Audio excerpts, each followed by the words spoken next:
India और China में war वाली सिचुएशन हो ही जाती है तो क्या होगा? आप क्या सोचते हो? अभी तक आपकी जो सोच है वो तथ्यों के आधार पर आधारित है जो आपको बताए गए हैं, जो गलत भी हो सकते हैं, मगर कुछ चीजों के ऊपर आज मैं जो आपको बताने वाला हूं उससे आपकी आंखें थोड़ी खुलेंगी। तो पहली इंपॉर्टेंट बात तो यह है कि चाइना पीछे हट चुका है और कई लोगों को यह बात हजम नहीं हो रही है। हजम उनको इसलिए नहीं हो रही क्योंकि इतनी आसानी से इंडिया की हर बात मान ली जाएगी ये उन्होंने सोचा नहीं था। कम्युनिस्ट चाइना का भूत बनाकर कई सालों से लोगों के दिमाग के ऊपर कब्जा किया जा रहा था, उनको चाइना से डराया जा रहा था। मगर असली बात तो यह है कि चाइना की इतनी हिम्मत नहीं है कि इंडिया के खिलाफ वो फुल फ्लेज वॉर कर दे। आप ये कहोगे कि क्या ये न्यूक्लियर वेपन्स की वजह से है? नहीं, इसके आगे की चीज है। मगर उसके पहले इस बात को तो आप जानिए, दोनों तरफ के सैनिकों के बीच में कभी कभी समस्या होती रहती है और इस प्रकार की फोटोएं और वीडियो आपने कई सारे देखे हैं। जहां पर पाकिस्तान भयंकर तरीके से बमबारी करता है उसका जवाब बमबारी से दिया जाता है, वहीं पर चाइना के पास में हाथापाई की जाती है क्योंकि वो गोली नहीं चलाते, हम भी नहीं चलाते। कम्युनिस्ट चाइना प्रोपेगेंडा का मास्टर है, वो अपने एजेंटों के द्वारा सामने वाले विरोधियों के मन के अंदर भय उत्पन्न करता है और उसी के हिसाब से वो अपनी जीत सुनिश्चित करता है। इससे पहले कि मैं आपको यह बताऊं कि कम्युनिस्ट चीन ने आज तक कितनी लड़ाइयां लड़ी हैं, 2017 की हम बात कर लेते हैं, डोकलाम की। तो 2017 में डोकलाम के अंदर चीन ने भूटान के अंदर घुसपैठ कर दी थी। बिल्कुल आपने सही सुना है, डोकलाम भूटान का हिस्सा है, भारत का नहीं। मगर चीन ने सोचा जिस प्रकार से तिब्बत के ऊपर हमने कब्जा किया था और यहां की लीडरशिप सोई पड़ी थी, उसी प्रकार से भूटान के ऊपर हम कुछ करेंगे तो ये कुछ कहने वाले नहीं है क्योंकि हमने भारत के ऊपर हमला थोड़ा ना किया है। भारत भूटान का मित्र देश तो है ही, मगर उसकी जो सीमा है उसके अंदर भी ये स्ट्रेटेजिक जगह है। बांग्लादेश और नेपाल के बीच के अंदर छोटी सी जगह है जिसको चिकन नेक कहते हैं। डोकलाम पर कब्जा होने का मतलब इस चिकन नेक के ऊपर सीधे तरीके से आर्टिलरी की रेंज होती है। तो पहली बात, आप हमारे दोस्त के घर जाके हमला कर रहे हो और दूसरा, उससे हमें भी फ्यूचर में नुकसान हो सकता है। एक छोटी सी खबर मैं आपको दिखा देता हूं, चीनी सरकारी मीडिया यानी कि ग्लोबल टाइम्स के अंदर जो छपी हुई है उससे आपको अंदाजा हो जाएगा डोकलाम के अंदर इंडिया ने क्या किया था। जम्मू कश्मीर के अक्साई चीन इलाके के अंदर टेंशन है, ये आपको पता है, मगर चाइना अपने लोगों को बता रहा है कि चिंता मत करो, डोकलाम की तरीके से वहां पर कुछ होने वाला नहीं है। जिस प्रकार से स्टैंड ऑफ हुआ था यानी कि आर्मीज आमने सामने हुई थी, तो वहां की सरकार यह बता रही है कि इंडिया और चाइना के बीच में जिस प्रकार से 72 दिन का मिलिट्री स्टैंड ऑफ हुआ था उस प्रकार से दोबारा से नहीं होगा।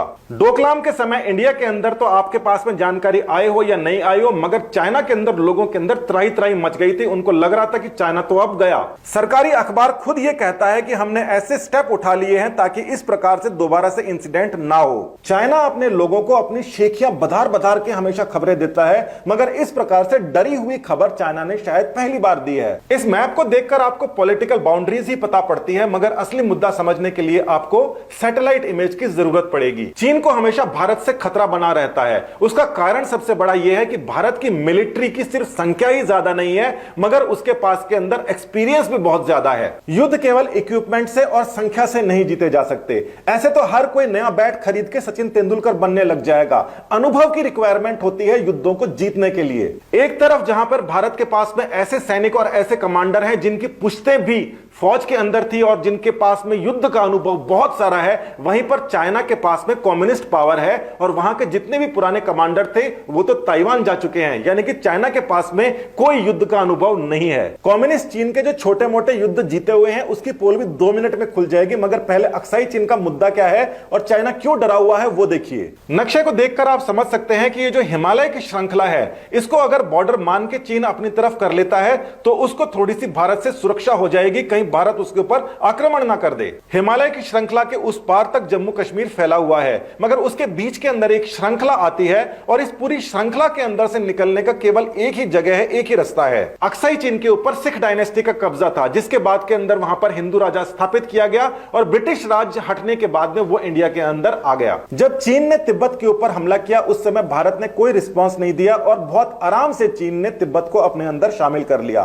तिब्बत में शामिल करने के बाद में अक्साई चीन के ऊपर भी उन्होंने अपना कब्जा करने की कोशिश की। ये जो आप हिस्सा देख रहे हैं जिसके अंदर ये श्रृंखला दिखाई दे रही है, इसके उस तरफ का जितना हिस्सा है वो अक्साई चीन के अंदर आता है और इस एरिया के अंदर चाइना ने अपना हाईवे तक कॉर्नर के अंदर बना रखा है शिनजियांग को तिब्बत से जोड़ने के लिए। 1962 के अंदर चाइना और भारत का युद्ध हुआ था, जिसको कहते हैं 1 महीने तक चला था, मगर एक्चुअल के अंदर वो युद्ध केवल 4 दिन चला था। उसके बाद तो यूएन खेल रहे थे। केवल 4 दिन आगे बढ़ने के बाद में चाइना की मिलिट्री वहीं रुक गई थी, क्योंकि उन्हें पता था कि इस समय तक तो इंडिया तैयार नहीं है, मगर जब तैयार होकर वो आक्रमण करेगा तो ना सिर्फ वो ये हिस्सा ले सकता है, बल्कि आगे पहुंचते पहुंचते बीजिंग तक हमला हो सकता है। बिल्कुल 1% भी इंडिया इस बारे में तैयार नहीं था, इस प्रकार के आक्रमण के बारे में। तो 3-4 दिन तो संभलने में लग ही जाते हैं, मगर उतने के अंदर तो चाइना बिल्कुल ठंडा होकर बैठ गया। इसी एरिया के अंदर एक सुप्रसिद्ध झील है जिसको पैंगोंग त्सो कहते हैं, जिसको आपने कई बार देखा होगा, और यहीं पर यह पूरा का पूरा इस समय विवाद चल रहा था। इसी एरिया से सोनम वांगचुक आते हैं, जिसके बारे में मैं बिल्कुल अंत में डिस्कस करूंगा, क्योंकि उन्होंने ही चाइना की सबसे बड़ी नब्ज पकड़ रखी है। फिलहाल हम बात करते हैं नेपाल की। तो यह नक्शा नेपाल भूटान के आसपास के इंटरनेशनल बॉर्डर्स का है, और यह उसकी सैटेलाइट इमेज है। सैटेलाइट इमेज को देखकर आप ये आराम से समझ सकते हैं कि जिस प्रकार की समस्या चाइना को अक्साई चीन के अंदर थी, भारत अंदर ना घुस जाए, उसी प्रकार का डर उसको नेपाल भूटान के आसपास में भी है। तो नेपाल के अंदर भी चाइना की वही स्ट्रेटेजी है जो अक्साई चीन के अंदर थी।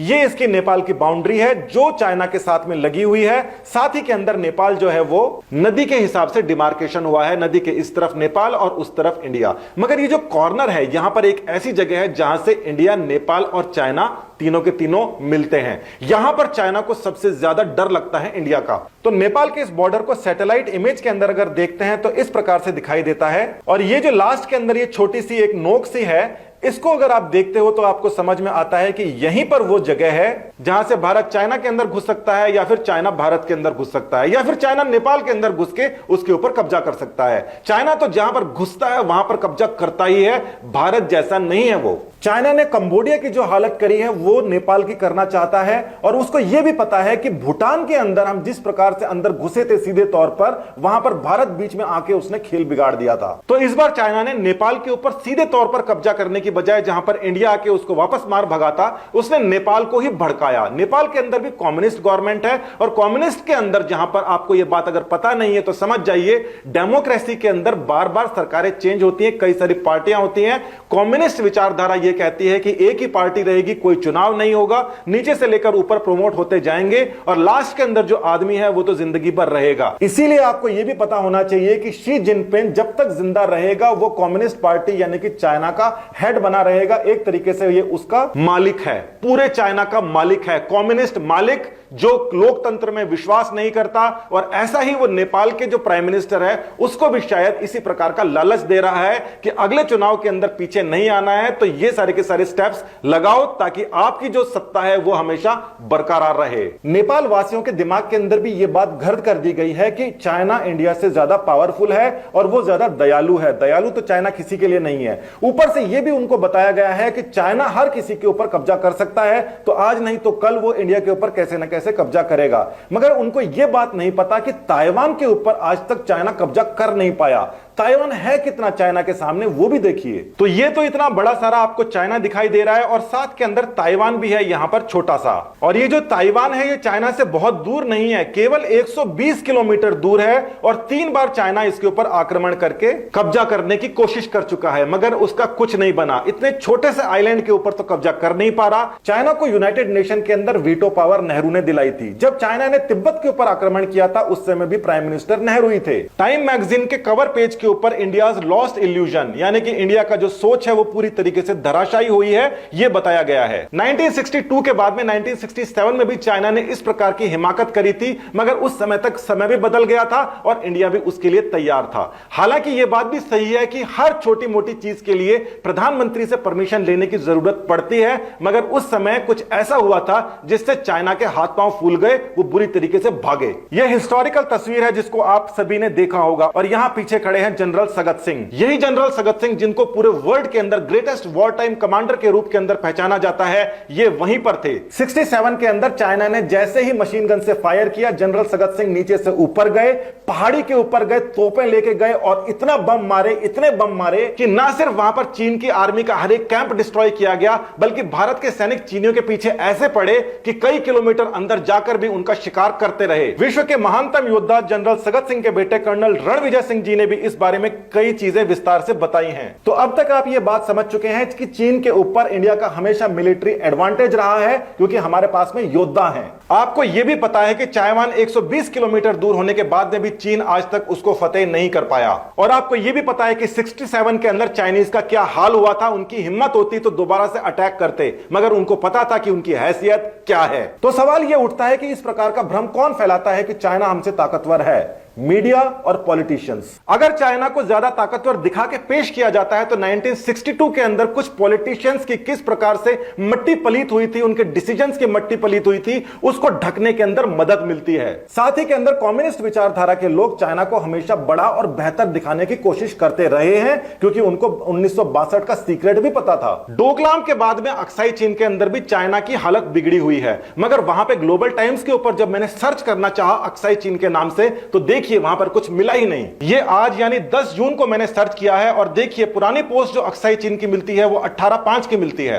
अक्साई चीन के अंदर उनके साथ में जो हालत होने वाली थी ये उनको पहले से ही पता था, इसीलिए डोकलाम के बाद के अंदर उनको पता था कि इस प्रकार की खबर छापेंगे तो अंदर लोगों को पता पड़ जाएगा कि हमें वापस पीछे आना पड़ रहा है। चीन ये कहता है कि उनके प्रोडक्ट्स इंडिया वाले यूज करना बंद कर ही नहीं सकते, मगर इन सारे की सारी चीजों के ऊपर एक आदमी भारी पड़ गया, बिल्कुल गांव के अंदर बैठा। चीन की हालत खराब हो गई है सोनम वांगचुक के उस वीडियो के बाद के अंदर जिसमें उसने चीनी प्रोडक्ट्स के बारे के अंदर कई बयान दिए हैं। ना तो चीन वो बयान बता सकता है, ना ही अक्साई चीन के बारे में डिस्कस कर सकता है, ना 67 के बारे में बता सकता है, ना ताइवान के साथ के अंदर जो उसकी हालत है वो बता सकता है। बिल्कुल फिसड्डी है, मगर उसको जबरदस्ती कुछ लोग बड़ा कर करके दिखाते हैं, इंडिया को नीचे दिखाने की कोशिश करते हैं। असली हिस्ट्री तो मैंने अभी बताने की शुरुआत करी है, अभी तो बहुत सारी चीजें बाकी हैं, मगर मेरा भी वही आह्वान है जो सोनम वांगचुक का है। बाकी आप समझ गए हो। जय हिंद, धन्यवाद।